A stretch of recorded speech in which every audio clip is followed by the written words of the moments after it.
Part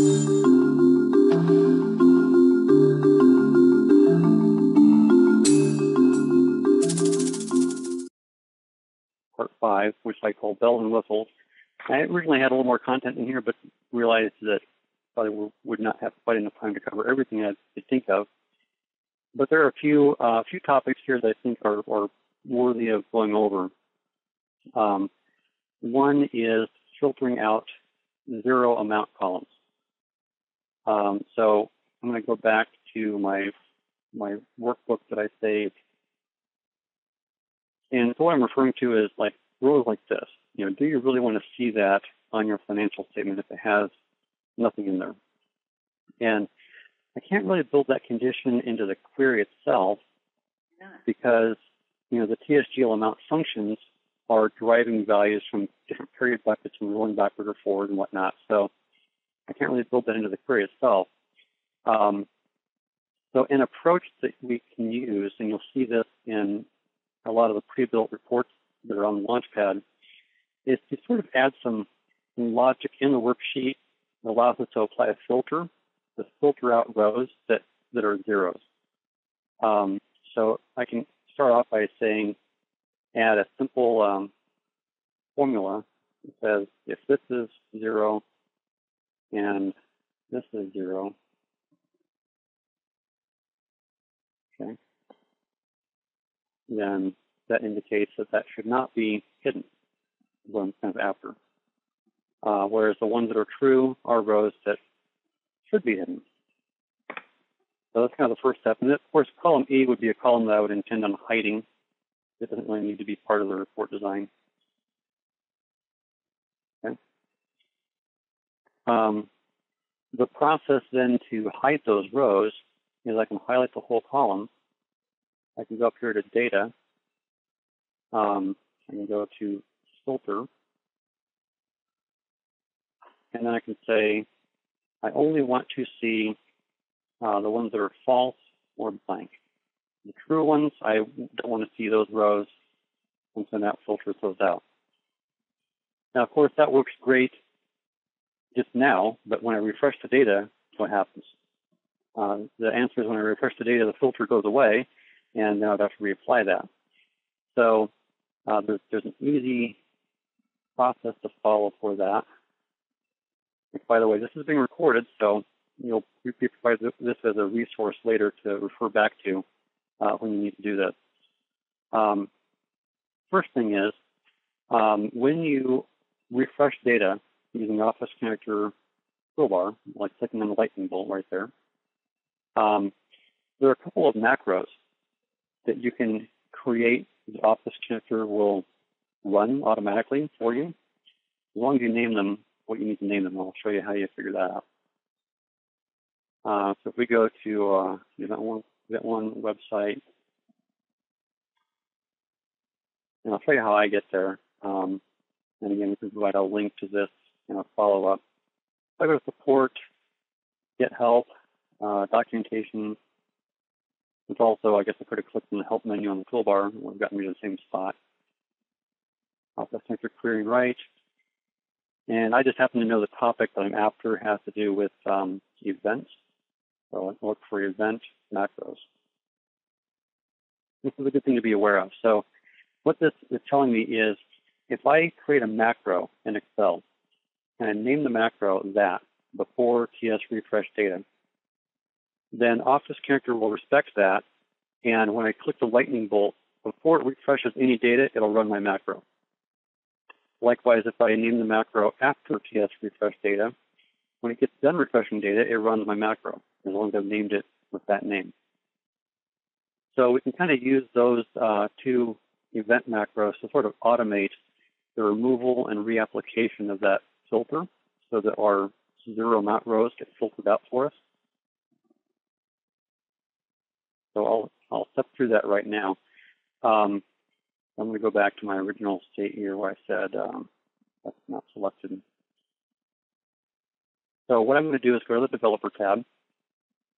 Now, if you don't have a Developer tab, make sure to activate that. You just find it under File, Options, Customize Ribbon, and then just make sure that's checked.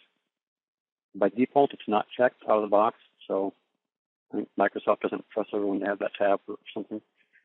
Make sure your developer tab is active. And then what I'm going to do is click on the record macro. Again, the name is important, so it's going to be before TS refresh data. Okay. So I select that, and then I'm going to go to my data tab and unapply my filter. And now I'm done. So that's what's going to happen every time now when I refresh data. Is it's always going to unapply the filter. And now I'm going to do something similar, where I'm going to again go back and record another macro.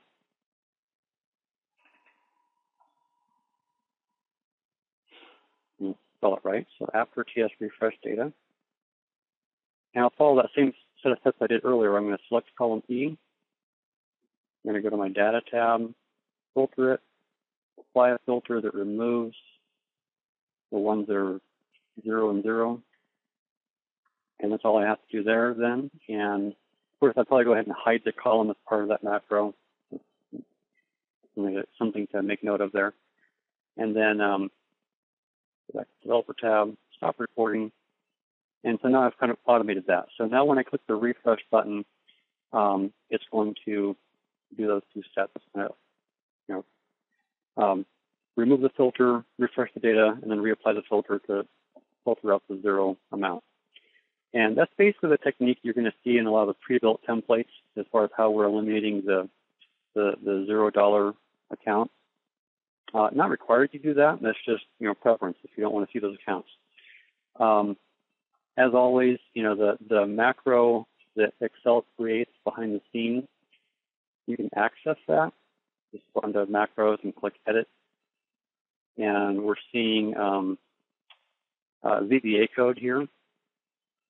The VBA code that Excel writes for you when you're recording a macro is not great. It gets the job done. It accurately reports what you did. But someone with more robust VBA skills would probably look at this and go, oh, well, there's actually a better way to do this. That we probably even get it down to almost one line.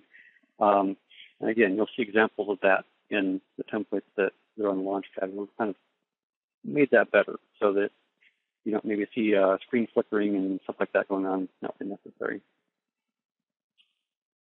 Okay, so VBA skills are always good to have when you're doing any kind of complex Excel stuff. Any questions on that part of it? I know I kind of covered that fairly quickly, but again, any questions about that? I just wanted to mention that if you add that filtering macro, you might want to remember that you can't add columns once you've done that, unless you go into the code and change which columns it's going to filter on. That's a very good point. Yeah, because if we look at the way that macro works, and I know this is VBA code, but you see, like, for example, there's some references to column names and stuff. So you're right. If you insert columns later, then column E is no longer your filter column, then you'll need to change that. And actually, I didn't quite do that topic justice in the way that I could have also said, let's select column E, name the entire column, filter column, okay? And then when I recorded my macro, instead of selecting column E like that, actually it does it for me, but I could have also said pick filter column. And what that would cause to have happened is in the macro, instead of the macro recording column E, the macro would record filter column. And that would make it a little bit more impervious to adding columns, because even if column E gets moved over 3 columns, it's still named filter column. The name follows it. So that's a good point, though, that made me think of the fact that we can name the column as a way to avoid that issue. Any other questions?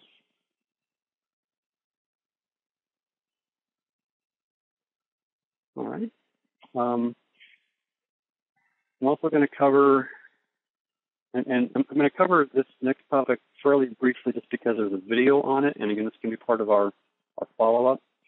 But there's a function in Office Connector called OC Retain.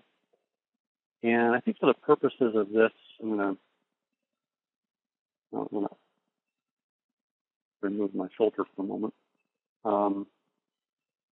And actually, I'm going to stick this up further. For right now, I'm just going to remove my macros too, to make this easier to demonstrate.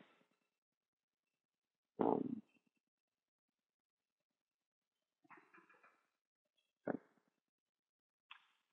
And I don't really need that anymore. Okay, let's say that I wanted to have a comments column. And this could also be a forecast column or any other kind of data entry column for manual input. And let's create a scenario where, let's say, right now, let's say originally these accounts didn't exist. Okay, we're kind of going back in time and saying those accounts didn't exist at the present. And I want to have a place here to put, this is new, comment, okay? That's a comment for my sales parts account. Well, what's going to happen when I refresh? Let's refresh.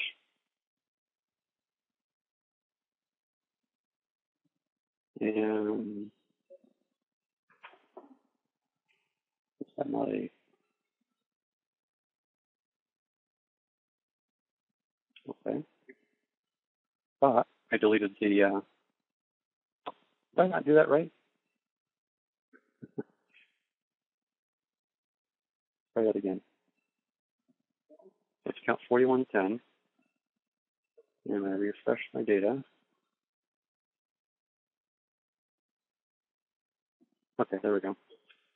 Yeah, so that was right. I put a comment on account 4110, but now 4110 is on row 12. My comment is still back up on row 10. So my comment is now on the wrong account. That's what I was trying to demonstrate. That's what we want to avoid. You're going to encounter that with data entry columns unless you follow the process I'm about to describe. And so that is not the cool Office Connector thing that he was going to show you. No, it's not. What I'm trying to show is that's what happens to everybody else. So there's a function. Again, this is on the function selector. If we go down here and select OC Retain, again, there's a video, and you can get to the video right here, and it'll actually show you like a 5-minute explanation of exactly how to do this, and it's a great video. Well, I'll insert this, and I'll say... May I say that the help is getting better and better and better? Outstanding. So the value that I want to make sure sticks with the correct account is the target value. The fill-down formula is basically what I want to have show up, for any new rows, and I can just leave that blank too, and that's fine. The key identifies the row. So the key in this case is the account number that uniquely identifies a given row. So I insert that. Now, the OC retain function doesn't return anything that we really care about. It's just more of an instruction. So I'm going to end up hiding column F. I will copy that down here. I'm going to go ahead and set this up like this. So I have some placeholders already in here, like such. And I'll also apply that to my other section. Okay. So I'll end up hiding column F. I'm going to simulate that issue again, where I'm going to remove these. I'm going to refresh this first. So I'll simulate that same scenario where I'll remove those 3 accounts as if they didn't previously exist, and now today they do. So this is a test.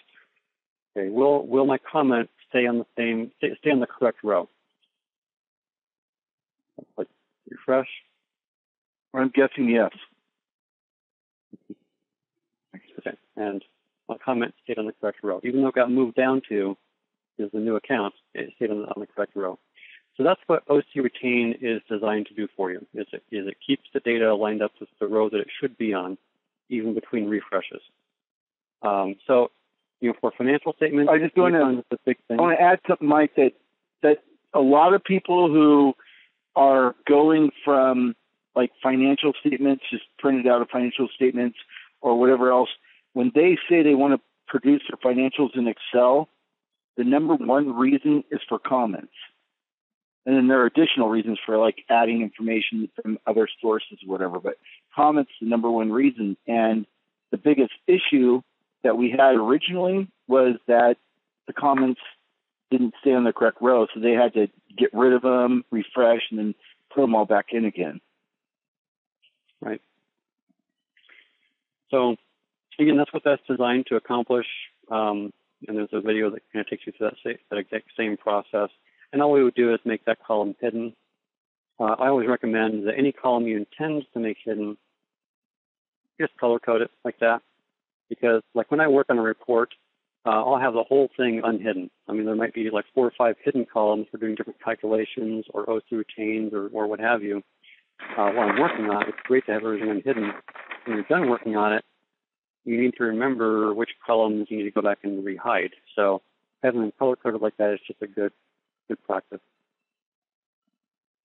Okay, and then the last thing I'm going to talk about before we start to wrap up here and entertain any last questions is just the additional helper functions. So I'm going to go back to my function selector. And by far the TSGL amount function, of course, that's the heart of Office Financials. Everything really happens there. The other functions below it are kind of supporting functions. We already looked at the TSGL base range function, the helper function, formats a range for you. These other functions are similar. So TSGL period date. So the idea is that I can pass in the prefix, the fiscal year, the period, and it gives me, and I'll also specify what type of date I want, and it gives me back a date. So handy if you're on a calendar year basis, probably isn't quite as meaningful because you know that period 5 is May. But if you're not on a calendar year basis and you want to get the actual ending date for period 5, that would return. And you can pass in different values for that. They're described down here. So you can have it return the period begin and end, year begin, current year begin, current year end. So all those are dates that we can get out with that function. Useful usually for including in the report header. Do keep in mind, though, that if you pass in a set of prefixes, so the prefixes argument can be the same. That could be like a consolidation of some set of prefixes. If the prefixes are in different period endings, so one's current period ends in March and the other one's current period ends in April, and you're trying to say, here's the current period ending date for this report. Well, which one do you use? I mean, it's still going to give you the right amount, but as far as which date to show, what's going to happen is it's going to show the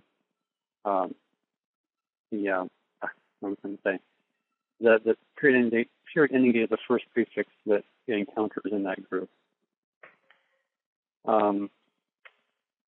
Period number and period year are kind of similar. You can pass a date in, so I can say, if the date is May 13th, 2013, what period number does that represent? Same thing with the year. So again, just functions that you could use within the header of your report possibly to provide more information.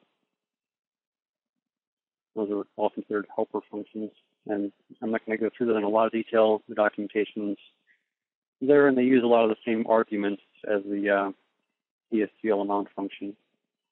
And then the same thing with the TSGL prefix math. And actually, I will probably cover this a little bit because this is kind of a cool function. I mentioned earlier that this prefix argument can be a mask that includes wildcards. And so the prefix GL mask function just allows me to sort of assemble that easier. So I could say, if I had prefix A, prefix B, if I had 3 prefixes rather, Then I could say, 10 here, 100 here, and anything there. And if I use my TSGL prefix mask, and I just go prefix A, prefix B, prefix C, and what it gives back is the properly formatted prefix mask to represent those three components put together with the appropriate separators and all that stuff. In this case, it's only going to give me back 10 because it knows that I don't have three prefixes in the sample company that I'm working with. So it goes, well, yeah, sure, you specify prefixes D and T, but we don't use those here, so just strip them off. But that's what that function is designed to do. It just formats the prefix mask for you and assembles all the pieces of the prefix if you're using more than one.